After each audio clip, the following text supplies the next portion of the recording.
Well, hey there, folks. How are you doing? It's lovely to see you again, and thank you for coming over to check out this very easy retro tray bake. So who remembers this? Now, I'm going to be putting some jam and also some buttercream through the middle, but you can completely skip that. You know, if you just want to make the cake with the icing on top, you are free to do that. I just like to do that because it adds a wee bit more interest, you know, but traditionally it would just be the sponge and the icing. All of the ingredients that I'm using, I will leave underneath in the description box, along with their weight, you know, just for future reference. Highly recommended. It's loads of fun and absolutely delicious. So this is everything that I used here. So I'm using self-raising flour. I'm using unsalted butter, but you can use either salted or unsalted. Icing sugar, caster sugar. I've got some milk as well, and 3 eggs. I've got some sprinkles, some vanilla extract, and also some strawberry jam. If you don't have caster sugar, use ordinary white granulated. It doesn't make that much difference. These are the sprinkles that I used here. This wee pot is fantastic because there's quite a few different ones in there, and I will be using these for cupcakes shortly. Into my strawberry jam, I added a wee bit of red food colouring just to make it a wee bit more vibrant, but again, you don't need to do that at all. So the first thing we're going to do is get the cake done. Now I'm going to pop a cloth under here because this thing has got a life of its own and it dances all over the place. Highly recommended you use a stand mixer or a hand mixer for this. It's just going to make it so much easier. So pop in your butter. This is lovely, soft, room temperature butter. Again, it's going to make it so much easier if all of your ingredients are at room temperature before you start. So cream this for about 5 minutes just to get it nicely loosened up. And to this, we're going to add the caster sugar or granulated sugar, whatever one you are using. Give it another 5 minutes and it'll go lovely and light and pale and fluffy. And this is ideal. It almost doubles in size. Give your bowl a wee scrape down just to make sure everything is off the bottom and nicely incorporated. Now we're going to start adding the eggs. I've got 3 eggs, just want to pop them in one at a time along with your flour, sort of alternate them between the flour and the egg. Once your egg is nicely combined, start adding a wee bit of your flour. So this is self-raising flour, probably in 3 stages in between the incorporation of your eggs. So 1 egg, give it a good whisk, some of your flour. Another egg, give it a good whisk, some more of your flour, and then your last egg, and then the last of your flour. You know, it just gives you a really nice bake at the end of the day, and well worth taking your time over your actual cake, because that is it. You know, apart from your icing, you really do, it's the star of the show, so you do want to take your time over it, and you know, you will end up with a lovely cake as a result. So in goes the last egg. Just give it a good whisk to make sure it's nicely incorporated. The last of your flour, just give it a nice beat together and you'll be left with something like this. It's a lovely, thick, dense batter and ever so creamy, and it smells amazing as well. So I'm just going to give this a wee stir around, and to this I'm going to add a teaspoon of vanilla and a wee drop of milk as well. This is 100 ml of milk, and it's going to give your cake a lovely velvety texture. So highly recommended you do that, and then give it one final beat together. And that is your mixture good to go. Look how velvety and smooth that looks. And the last thing I like to do is just give it a good stir around just to make sure nothing has been missed in the bottom of the bowl, but this was absolutely perfect. Now you want to grab yourself a tin.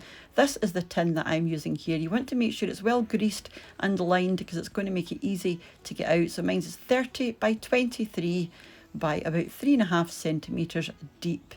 Pop your cake mixture in, and you want to make sure this is as level as possible. It doesn't have to be perfect because it will find its own level in the oven anyway.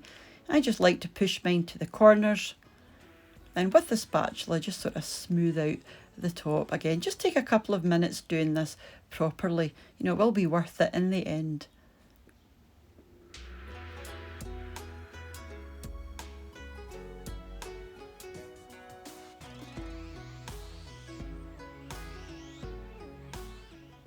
And I was happy with this. So you want to pop this into the middle of your oven. It's quite a low heat. The temperatures are there for between 35 and 45 minutes, and this will cook beautifully.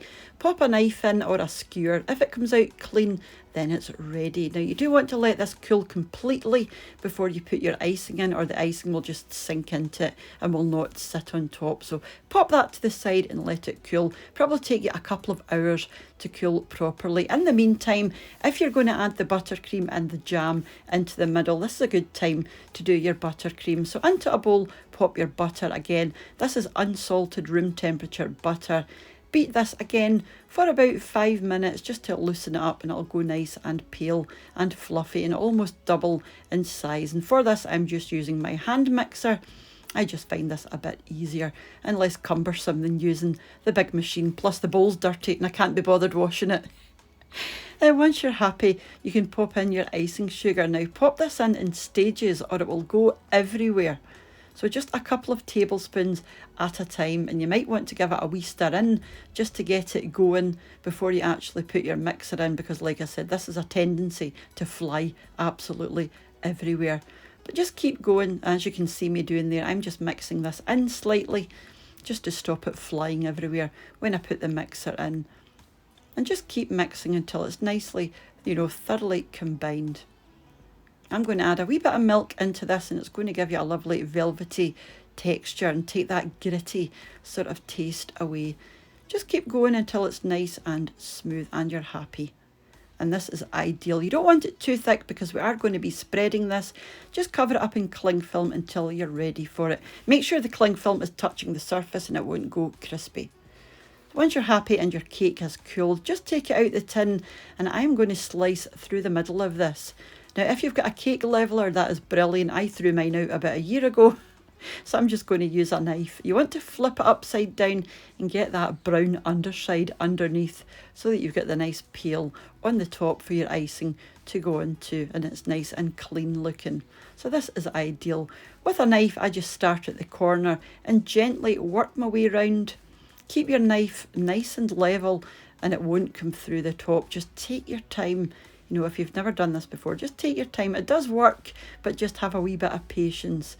Just go all the way around and it will be nice and even like this. Then with your knife, just go down the middle and cut through to your second layer, not all the way through, just till your second layer.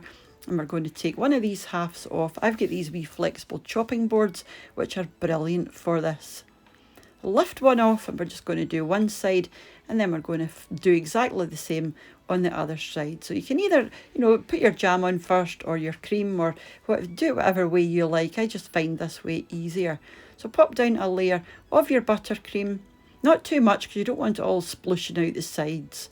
And then I'm just going to drizzle the jam on the top. I just warmed this through in the microwave just to loosen it up a wee bit.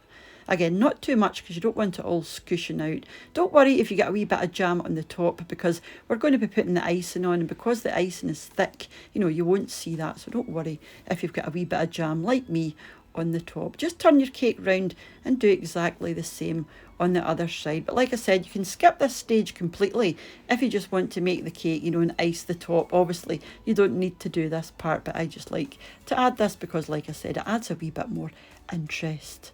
Pop your jam on, and I'm just going to lift my cake back on, but you can use the board to help you, if you're not confident in doing this. It is really easy. It looks fiddly, and it is a bit fiddly, but it is not difficult at all. I mean, I am not a baker, as you can see, and I found this really easy. It just does take a wee bit of time. The last thing we're going to do is the icing for the top. So grab your icing sugar. To this, we're going to add some milk. By using milk instead of water, you're going to get a much creamier, sort of whiter icing, rather than with the water it can look quite translucent. Sometimes you can see the cake underneath, so I suggest using milk. Plus it gives it a nice creamy flavour. A wee dash of vanilla, and give this a good stir round until you're happy with the consistency. Now you do want it quite thick, you don't want it overly runny. Something like this is ideal. A nice sort of ribbony texture, if that makes sense. So you just want to throw this on top of your cake. You can have it on top or running down the sides. I wanted mine running down the sides a wee bit, just to keep it, retro looking and a wee bit more homemade. But if you want it really neat, you can put it back into a tin, and ice it that way to stop it coming down the sides. But this is just what I was looking for, and plus we're going to trim the ends off anyway. Pop your sprinkles on and allow this to set completely if you can. and all you have to do is trim the ends off, and you can also trim the sides off as well, you know, if you want it looking ultra neat. And do keep those wee scraggy bits because they are delicious. You just want to transfer it onto a cleaner board with some grease-proof paper just so that it doesn't stick. And this was ready. Now my icing wasn't completely set because we are very impatient. But if you can, allow it to set completely because it's going to cut much cleaner and your icing, you know, obviously won't run. But like I said, we are very impatient and couldn't wait to dig in. But this was so tasty. That sponge is lovely. And then you've got a wee bit of sharpness in the middle from the jam and that lovely sweet icing. It is really, really tasty, and you'll get 9 good servings out of this. So yeah, well worth it in my opinion. Just before I leave you, I wanted to say, as usual, a massive thank you to the supporters of the channel over my Patreon page and to the channel members here on YouTube as well.